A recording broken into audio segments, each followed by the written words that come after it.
কি অবস্থা? এই মা, তাহলে ওঠ। কি করস তুই? কই ঘুমাইছ রাস্তার উপরে? ওঠ বেটা।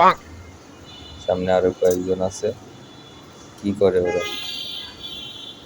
যা করে কিছু করে না, লুডো খেলে মেবি। দেখা যাচ্ছে না, গোপনে করতেছে। যে সামনে আর একটা আছে। কি মামা উঠো, কত ঘুমাইবা? 11টা বাজে। উঠো উঠো। এই যার একজনে জিম ধরছে। পিনিক বেশি হয়েছে নাকি? মাথায় লাগছে? কাকা খাওয়া শেষ? ঠিক আছে কাকা।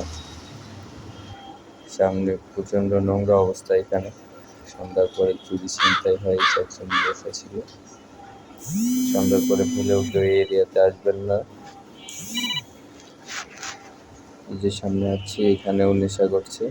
মানে আশেপাশে এখানে যত লোক দেখতে পাচ্ছেন সবাই 80% মাদক আসে। মনে হয় না এরা তো সবসময় রাস্তায় থাকে, এদের ঘর সংসার আছে কিনা? আপনাদের কি মনে হয়?